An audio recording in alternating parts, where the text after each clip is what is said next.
you want the inside of the bevel to be towards the septum, and you're going to go from the right side first.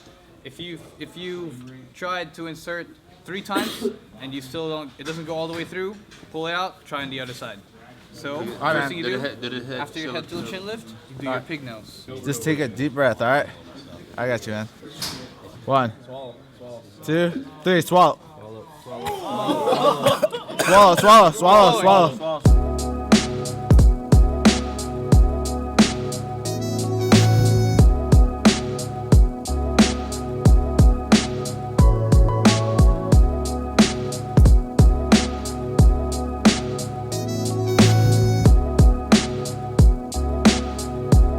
You guys are probably wondering what this first couple clips were. So right now our company and our platoon is training up for EIB, which is the Expert Infantry Badge. So it's broken down by like weapons, medical tasks, and then patrolling lanes. One of the medical tasks is to insert a nasopharyngeal, which is like when the airway or the passageway gets obstructed, you insert it through the nose to help the patient or the casualty breathe. And today we did it on an actual person, one of the soldiers, which is extremely uncomfortable. But today is also March 1st. It's the first day that our brigade is allowed off post and allowed to drink. So it's something we're dealing with the soldiers this morning. And then later this evening, me and Dan are going to go off post. A little difference between like what I do and what my soldiers, my NCOs do. A lot of the work that I do is at the office, in the computer, doing PowerPoints, doing con ops, getting training ready, while my soldiers, my NCOs are training. So it's kind of the difference between the officer side of the house and then the enlisted side of the house. So since we've been here, I'm with Dan right now. What's up? But since we got to Korea, we've been on General Order 1, which is you're not allowed to drink. And I've been here for about a month or so. And now, today, we're officially allowed to drink. So all the soldiers are going to go into the city. Me and Dan are going to G-Hang, just try to find some food. Probably have a few beers, nothing too crazy, because we have to work tomorrow. But it's the first opportunity to go off post during the week without the whole platoon. So we're taking advantage of it. The favorite thing I like about Korea, well, I'd have to say probably the coolest thing is just getting out of your comfort zone, out of the U.S. And I mean, I can't even read unless it's in some sort of phonetic alphabet or English alphabet, the words. And I don't know, I've always really liked that. I've always really liked being out of the comfort zone and not always knowing exactly where you're going or what you're doing and just kind of figuring it out along the way. That's probably the best part so far. I mean, we haven't even gone that far. I mean, just imagine what Seoul's going to be like. But that's probably the coolest part. That and the Korean barbecue.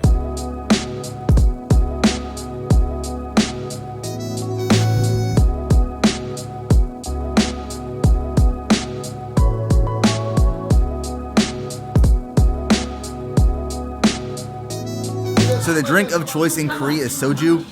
The thing with soju though, it's really strong and it doesn't have much of a taste, and that's why guys get so messed up on it. So me and Dan got some soju to split and try. It's the first time trying it. You really don't taste it at all. It just tastes like whatever it's mixed with. It tastes like Kool-Aid. And then I got a Heineken on the side. They have a few American beers here. I guess the beer, or their like popular beer here is called Cass. But I'm missing my Texas beer. When I first got to Korea, the platoon leaders that we switched out with told us a few places to go. Tutu's was one of them. They said it was like a must-go-to chicken and beer place. And the portions are pretty big. It was like 16,000 won per meal. A lot of the meals in Korea, though, are meant for 2 people. But she said if we're hungry, we can finish one by ourselves. So it's a spicy chicken, and on the side there's like a small salad with some dressing.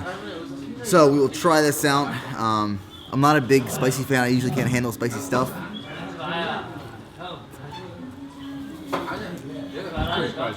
That's very spicy. So I'm trying to build up a collection of pictures while here. I want to get one while we're in the road.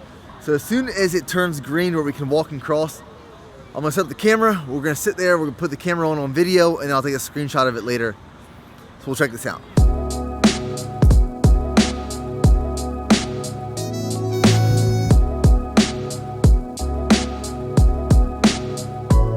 This is our train?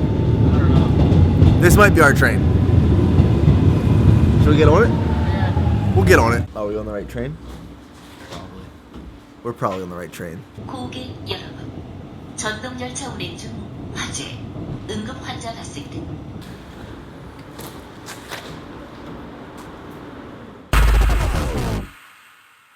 If you guys enjoy baking or cooking with like protein powder, One thing I think everyone needs to have in their pantry is coconut flour. I picked this up. It's like $6, but this will last me almost a year. There's 32 servings.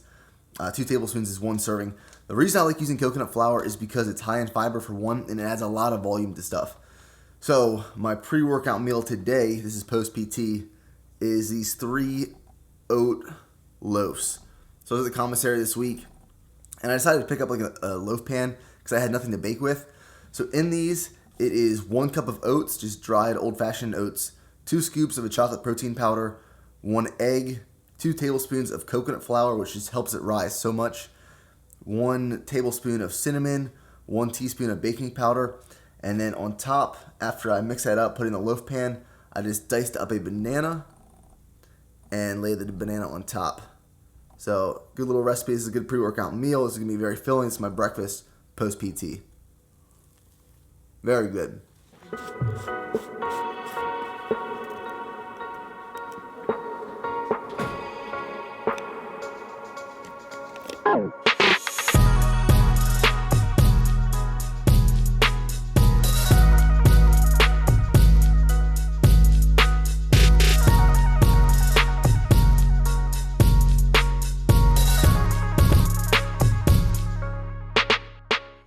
I have not done a squat for 30 days.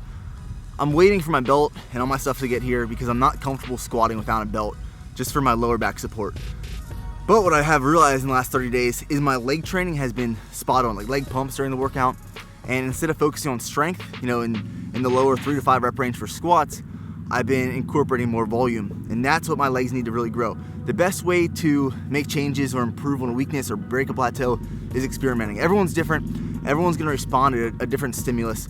For me, for my legs, it's high volume. So today's workout, I start with a pre-exhausting of leg extensions, leg curls, 5 sets each in the 12 to 20 rep range, going as heavy possible, as many reps as possible. After that, I jump into the front hack squat machine. It almost mimics a front squat, except you're just going reverse on the hack squat machine. I do 4 sets of that. I do 4 sets of just a regular hack squat, and then I finish off with 4 sets of leg press, keeping reps above 10 reps. Every single set above 10 reps. And then I've been trying to put more emphasis on calves because my calves are a weakness. In the past couple months, I'd say past year, I really haven't done much calf work. So it's something I'm gonna start incorporating more. I'll go back to the gym tonight, but I have to get to this meeting really quick. I'm cutting it on time. But I am starting to notice with the 2 leg training sessions a week, high volume and bulking, putting on weight, my cardio is starting to hurt. Running is feeling a little bit more difficult. My legs feel heavy, but it's just something you gotta suck up. I don't enjoy running, I never will. It's just embracing it. My legs are absolutely killing me. Doing leg workouts twice a week now, keeping the volume high. By the end of the day of doing leg workouts, I'm hurting pretty bad. I mean, I feel super tight. And the thing with squats, now I'm not doing squats right now, but as soon as my stuff comes in, I'm gonna start incorporating them into my routine again. You do not need squats to grow big legs. But here's the reason they're so important and so many people do them is because they incorporate so many muscle groups into one exercise. It's a multi-joint exercise. You're working primarily your quads, your hamstrings, your glutes. That's why I love squats so much, is it works your glutes very well. And then when you're doing higher reps and you're getting almost into the endurance side of the house for squats, you're working your lower back. And you can feel your lower back fatigue when you go into higher reps, and it's typically where you fail on a lift because your lower back gives out.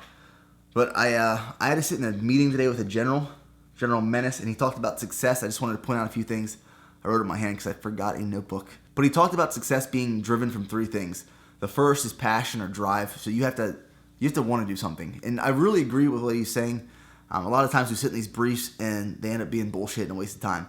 But General Menace knows what he's talking about, and he briefs from his heart, and he cares about people and his soldiers and the people that work with him. Drive and passion is the first thing you need to have for success.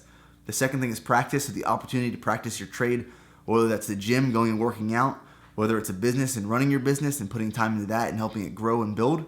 And the last one is having a mentor or someone that's teaching you and coaching you, which I think is the most important. So for example, for me, my mentor right now is podcast.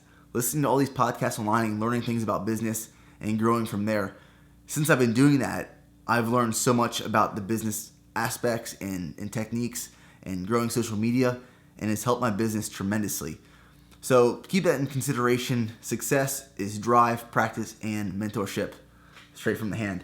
The closer I get to contest prep, so I'm 8 months out from cutting right now, I'm gonna start incorporating calves and abs more often. On days where I train twice and I don't want to take pre-workout 2 times, I just take Intraflight for my second time.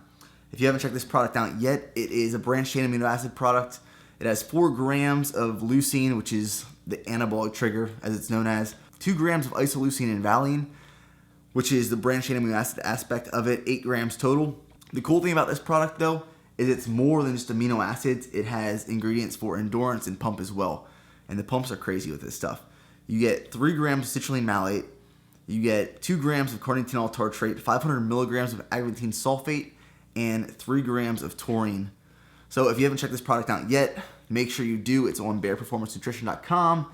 10% off with the coupon code right here. I'll talk to you guys in the next video. Thank you for all the support as always. And if you have questions, Snapchat it to me at BearPN. I'll talk to you guys later.